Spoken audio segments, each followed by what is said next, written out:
할렐루야. 예, 오늘 이 저녁 시간에도 하나님의 은혜를 다시 한번 깨닫고 하나님만을 이어지지 않은 믿음의 사람으로 세워지기를 축복합니다. 이스라엘 백성들이 하나님을 버리고 인간 왕을 세워달라 하는 그 요구를 허락하신 하나님이 이제 사울을 선택하시고 제비 뽑게 되었습니다. 그리고 난 이후에 아직까지 나라가 제대로 갖추어지지는 않은 상태에서 길르앗 야베스 사람들과 암몬 사람 사이에 지금 전쟁이 발생하게 된 내용을 성경은 기록을 하고 있습니다.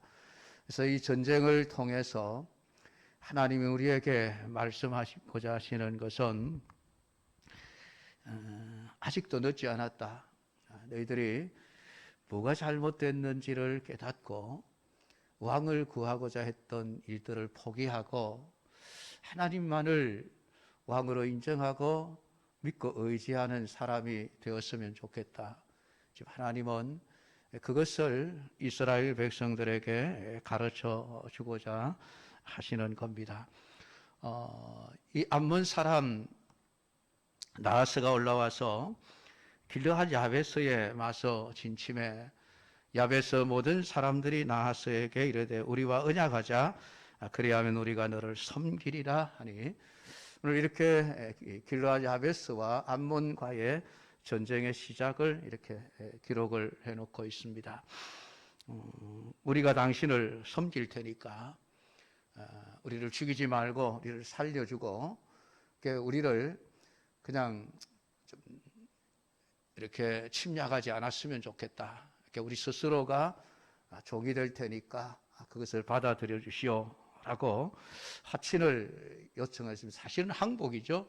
항복하겠다라고 했는데 암몬 사람 나하스가 거절해 버립니다. 아니다. 너희들의 오른 눈을 다 빼야 너희와 언약하겠다. 그러면서 하는 말이 내가 너희들뿐만이 아니라 온 이스라엘을 이와 같이 모욕하겠다라고 이야기를 하고 있는 것을 보게 되어집니다. 이 길르앗 야베스라고 하는 그 마을은 요단강 동쪽에 있는 갓 지파에 속한 지역입니다.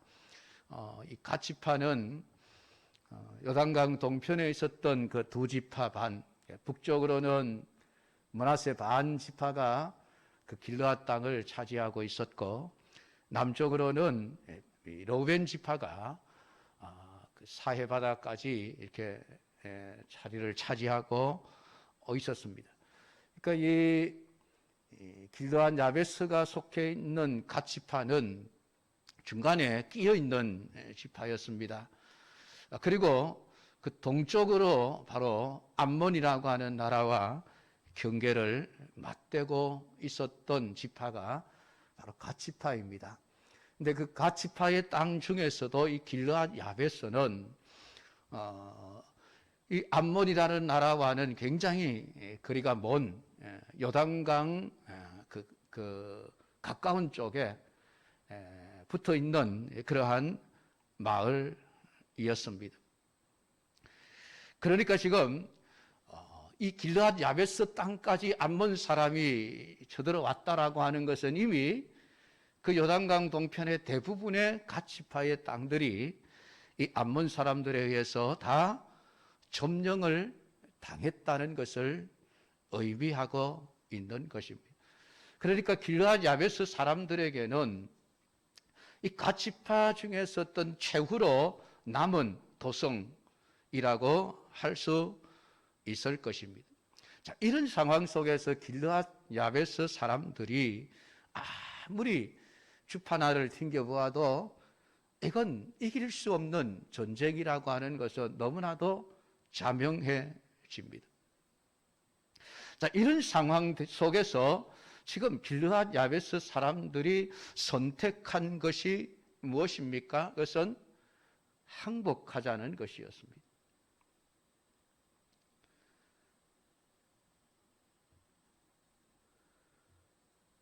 항복하자. 그러면 우리가 살 수 있겠다라고 하는 것이지요.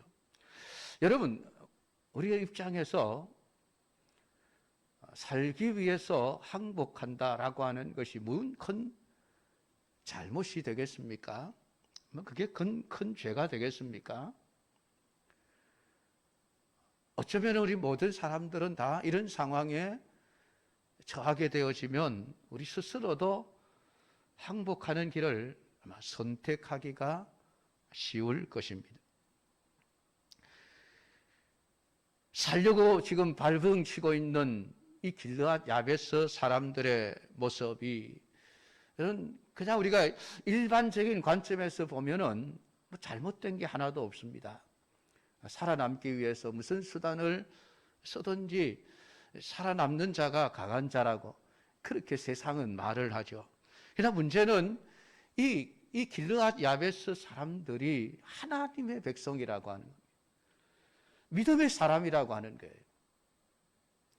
하나님이 없는 사람들이라고 한다면은 그냥 계산을 해보고 이 전쟁은 우리가 이길 수 없으니까 하나 빨리 항복하자. 그러면 살 수 있겠다라고 하는 것이 당연한 일이겠죠. 그리고 아마 그런 정치를 하는 지도자를 참 결정을 잘했다라고 칭찬을 할지도 모르겠습니다. 그런데 오늘 이 길르앗 야베스 사람들은 하나님의 이스라엘 백성들이라는 얘기예요. 하나님을 믿고 사는 사람들이라는 말입니다. 이스라엘 백성들에게 있어서 그들을 지켜주시는 분은 하나님이십니다. 하나님이 엄연히 살아계시고 하나님이 여전히 그들의 하나님이 되시고 계신다라는 사실입니다. 이 길르앗 야베스 사람들은 지금 그 하나님을 전혀 계산해내지 않는다는 것이에요. 생각지도 않는다는 거예요.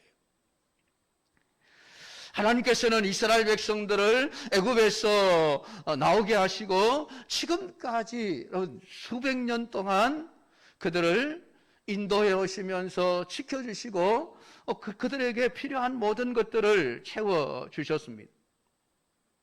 그래서 하나님은 이스라엘 백성들이 하나님을 왕으로 인정을 하고 그분께 생명까지 다 맡겨버리고 하나님의 도우심과 하나님의 능력의 역사하심을 이렇게 기댈 수 있는 그러한 믿음의 사람들로 살아가기를 원하셨습니다. 그런데 지금 이스라엘에게 하나님이 안 계신 거예요.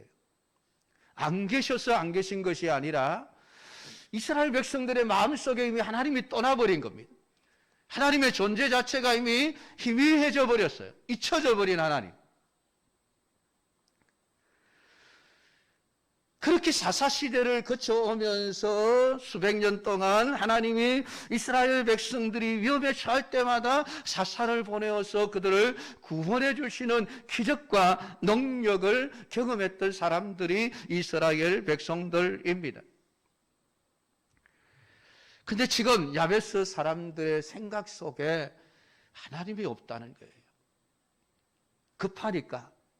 지금 생명이 간당간당하는 이 위기 상황 속에서 우리가 살아남을 수 있는 길이 무엇인가를 생각할 때에 하나님을 전혀 생각하지 않는다는 거예요. 인간의 수단과 방법을 동원해서 살 길이 무엇인가 찾아보았더니 항복하면 되겠구나. 살아있는 것이 안 본 사람들에게 죽임을 당하는 것보다 낫지 않겠느냐라고 하는 계산이죠. 그 계산은 지극히 정상적인 계산일 것입니다. 비록 우리가 종이 되어서 안 본 사람을 섬기는 한이 있어도 그 살아 있어야지. 살아있는 개가 죽은 사자보다 낫지 않느냐. 이런 그 논리가 세상적인 논리죠. 여러분, 오늘 우리는 믿음의 사람들입니다. 그렇기 때문에 성경은 이 길르앗 야베스 사람들을 통해서 그들의 마음속에 얼마나 하나님이 잊혀져 버렸는가라고 하는 것을 지금 드러내시는 거예요. 그들이 결국 인간 왕을 구할 수밖에 없는 것은 끝까지 지금 하나님을 자신들의 구원자로 왕으로 인정을 하고 있지 않는다는 얘기죠.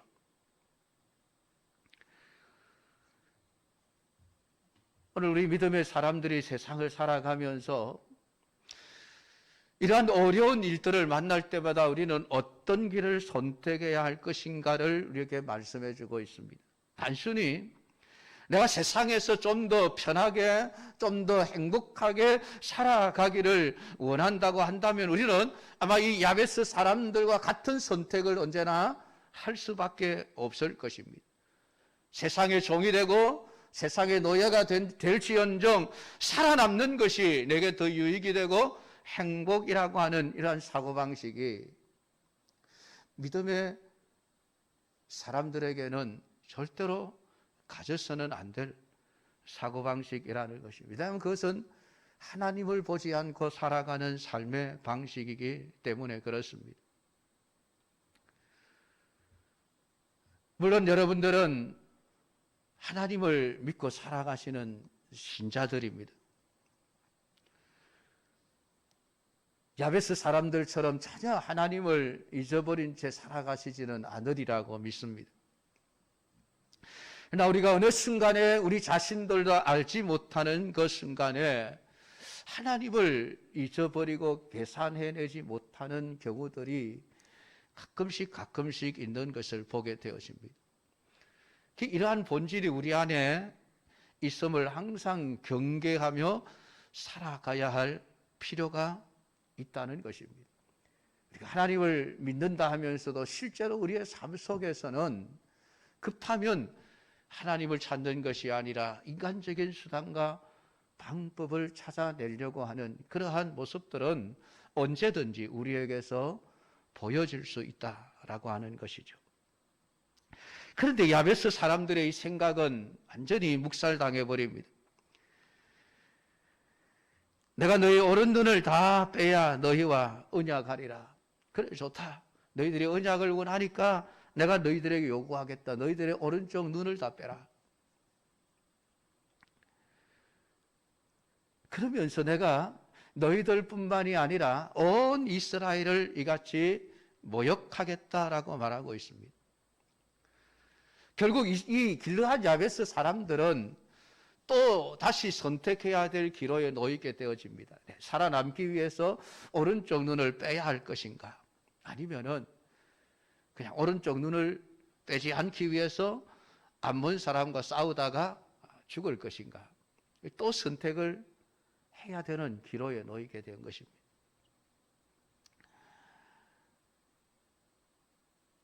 근데 지금 암몬 사람 나하스는 길르앗 야베스 사람들만을 생각하고 있는 게 아니죠. 온 이스라엘 12지파 전체를 지금 생각하고 있습니다. 내가 온 이스라엘을 이같이 모욕하리라. 그러니까 길르앗 야베스 내가 너희들 그 가지고는 내 성에 안 차니까 나는 저 이스라엘 백성 전체를 다 집어삼킬 거야. 그러니까 너희들 뭐 항복을 안 하든 내게 별로 의미가 없어. 지금 그 얘기를 하고 있는 것이죠. 근데 여러분, 이 나하스 사람들을 통해서 왜 이스라엘 전체가 지금 모욕을 당할 수밖에 없습니까? 여러분, 이스라엘은 전능하신 하나님을 믿는 사람들입니다. 이스라엘의 모든 역사를 통해서 하나님은 전능하신 분이십니다. 이 이야기를 성경은 계속해 오고 있습니다. 근데 지금 길르앗 야베스 사람들 때문에 암몬 사람들 앞에서 전능하신 하나님이 더 이상 전능하신 분으로 여겨지지를 않는다는 것이죠. 결국 지금 이 암몬 사람 나하스의 말을 통해서 하나님은 이스라엘 백성들의 믿음 없음을 지금 드러내면서 너희들이 믿음 없기 때문에 이스라엘이 욕을 먹고 그 욕은 더 나아가서 하나님의 욕을 먹는 일이 되어진다라고 하는 것을 이야기를 해주고 있는 것이죠.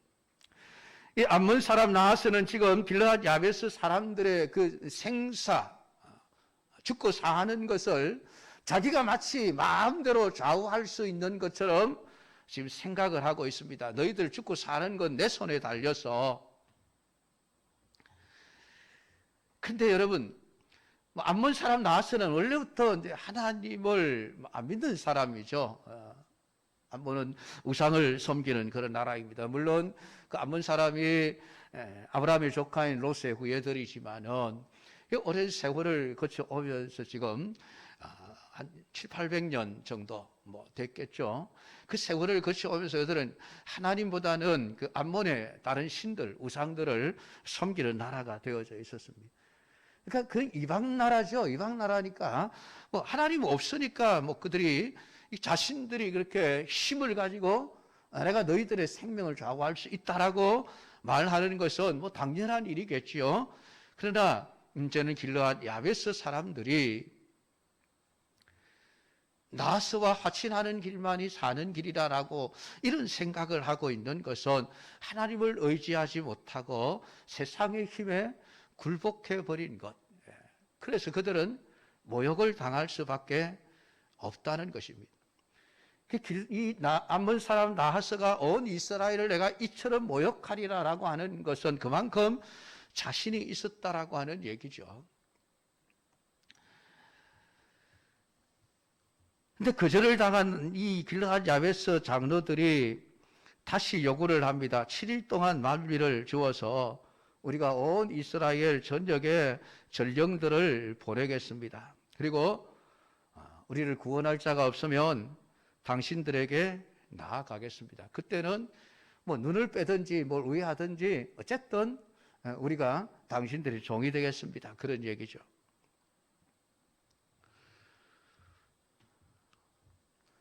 눈을 빼라는 조건에 대해서 망설여지는 것이 당연한 일이겠죠. 신체의 소중한 한 부분입니다. 그러니까 자신들을 구원할 자가 있으면은 눈을 빼지 않아도 되니까 구원할 자를 찾아볼 수 있는 여유를 달라고 지금 요구하고 있는 것이죠. 그래도 구원할 자가 없으면은 죽는 것보다는 눈 하나 빼는 것이 나으니까 빼겠다라고 하는 이야기를 하고 있습니다. 이처럼 암몬이라고 하는 그 문제 앞에서 해결책을 찾아가고 있는 이 야베스 사람들을 보면은 모든 것이 신앙인이면서도 불신앙의 길을 찾아서 문제를 해결해 나가려고 하고 있다는 것을 보게 되어집니다. 이들에게 중요한 것은 하나님이 아니었습니다. 믿음이 아니었습니다. 오직 자신들의 이익과 행복을 중심으로 해서 문제를 해결해 나가려고 하고 있는 것이죠. 여러분, 삼자의 입장에서 지금 이 길르앗 야베스 사람들의 태도를 한번 생각해 보십시다. 여러분, 어떤 태도가 옳다고 생각을 하십니까? 어떻게 하는 것이 이스라엘다운 모습이라고 생각하십니까? 어떻게 하는 것이 하나님을 기쁘시게 하는 것이라고 여기십니까? 어떻게 하는 것이 하나님을 믿는 하나님의 백성다움이라고 생각하십니까? 정답은 우리가 다 알고 있을 겁니다. 살든지 죽든지 하나님께 맡기고 하나님이 행하시는 그 처분하심을 기다리는 것, 그것이 믿음의 사람의 다운 모습이겠죠. 그렇게 살아가는 것이 하나님의 백성으로서 이방인들에게 모욕을 당하지 않을 수 있는 길이 되어질 것입니다. 그래서 오늘 우리가 정말 우리가 이 세상을 살아가면서 하나님을 믿는 신자라고 하는 이름을 가지고 살아가는 우리들이 세상 앞에서 우리의 신자다움을 드러내고 있는가라고 우리는 질문을 던져야 합니다. 여러분, 신자의 참된 행복이 무엇일까요? 어디에 있을까요? 하나님을 믿고 신뢰하는 참된 믿음으로 사는 데 있는 것입니다. 우리가 정말 믿음 안에서 살아간다면은 세상의 것과 상관없이, 죽고 사는 것과 상관없이 얼마든지 그런 행복한 자로 살아갈 수가 있는 것입니다. 250년 동안 그 로마의 압제 아래서 수많은 그리스도인들이 순교의 길을 걸어갔습니다. 죽음의 두려움 앞에서도 그들이 웃을 수 있고 찬송하면서 그들은 최후를 맞이했다는 기록들을 우리는 수없이 볼 수가 있습니다. 죽음이 행복했다는 얘기죠. 어떻게 그럴 수 있는가? 그들이 하나님의 백성으로서 하나님 백성다움 믿음을 온전히 지켜내었기에 그들은 죽음의 순간 앞에서도 행복할 수 있었다라고 하는 겁니다. 자신들의 육신의 행복을 지키기 위해서 그냥 세상과 타협하지 아니하고 굴복하지 아니하고 오늘 내가 죽을지라도 나는 온전한 믿음의 사람으로 하나님만을 의지하고 믿고 살아가겠다라고 하는 이러한 신앙적인 결단이 오늘 우리에게 있어야 할 것을 오늘 성경은 우리에게 말씀을 해주고 있습니다. 이제 4절에 보면은 전령들이 사울이 사는 기브아에 이르러 이 말을 백성에게 전하며 모든 백성이 소리를 높여 울었다. 지금 7일 동안 유예를 받은 길르앗 야베스 사람들이 전국에 지금 아마 전령들을 보내어 이 사실을 알리고 우리를 좀 구원해 주십시오 라고 구원을 요청했을 것입니다. 근데 아무도 도와주려고 하지를 않습니다.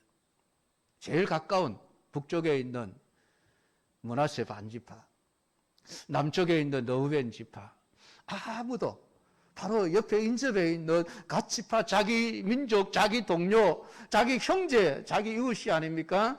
근데도 아무도 그들을 도와주려고 구원하겠다고 나서는 사람이 없습니다. 암몬 사람을 두려워해서 아무도 나서지 않는 것이죠. 결국은 사울이 살고 있는 이 기브아까지 이 소식이 전파되어집니다. 그리고 그 말을 들은 모든 백성이 소리를 높여 울었다라고 이야기를 합니다. 왜 울었을까요? 왜 울었을까요? 절망했기 때문에 그렇습니다. 야베스를 구원할 사람이 없다는 것이죠. 어디에서도 야베스를 구원하겠다고 나서는 지파들이 없는 가운데 이 기브아의 사람들, 베냐민 지파, 그 조그마한 지파가 무슨 힘이 있어서 우리가 길르앗 야베스를 구원할 수 있겠는가? 할 수 없다. 그러니까 절망을 느끼면서 지금 우는 것밖에 할 일이 그들에게도 없었다라고 하는 것이죠. 결국 이렇게 보게 될 때 지금 기브아 사람들조차도 하나님을 보지 않습니다. 암몬 사람의 문제 앞에서 자신들만을 보고 있는 게 우리가 힘이 없다. 우리가 할 수 없다. 다른 사람이 안 하는데 우리가 어떻게 할 수 있느냐. 그러니까 우는 것밖에 할 일이 없는 거예요. 그러니까 지금 기브아 사람들도 여전히 하나님이 없는 거예요. 하나님이 계산되지가 않는 겁니다. 길르앗 야베스 사람들처럼 하나님을 보지 아니하고 그냥 현실만을 보면서 절망하는 그러한 기브아 사람들의 모습을 오늘 성경은 우리에게 드러내놓고 있습니다. 그들 역시 하나님에 대한 불신앙으로 살아가고 있다는 것이죠. 이스라엘 백성들은 여전히 하나님을 인식하고 있지 않습니다. 사사기의 그 분위기, 하나님 왕이 없으므로 자기들 소견에 좋은 대로 살아가더라. 그 분위기가 지금 계속해서 이어져 오고 있습니다. 안타깝게도 사무엘이라고 하는 한 믿음의 선지자가 등장을 해서 이스라엘 백성들에게 끊임없이 하나님을 믿고 의지하는 길이 살 길이다라고 하는 것을 이미 보여주었습니다. 블레셋과의 전쟁에서 그들이 이기게 하심으로 에벤에셀의 하나님을 노래하고 찬송했던 경험이 있지 않습니까? 근데도 돌아서서 하나님을 잊어버린 거예요.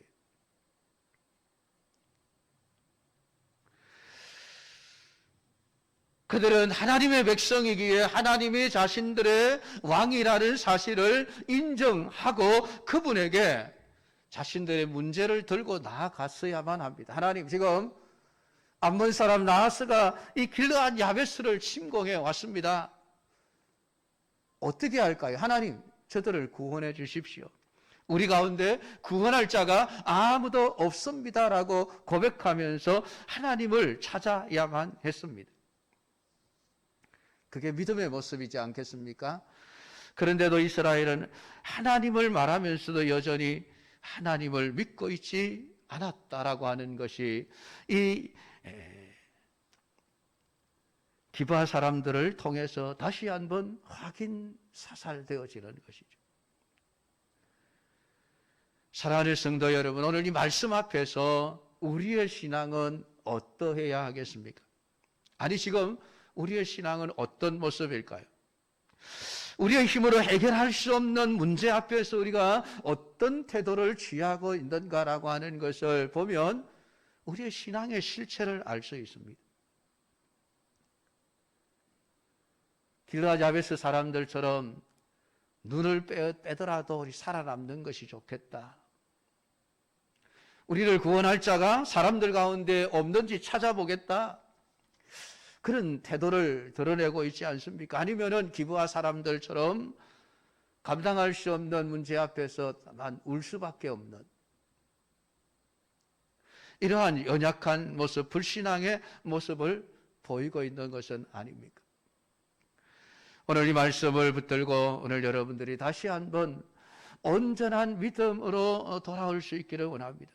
우리에게 하나님이 계시지, 하나님이 우리의 구원자시지, 하나님이 우리의 왕이시고 하나님이 우리와 함께 계시면은 우리가 저 앞먼 사람 나와서 아무리 우리를 위협하고 협박할지라도 오늘 우리는 두려워할 필요가 없지 않느냐.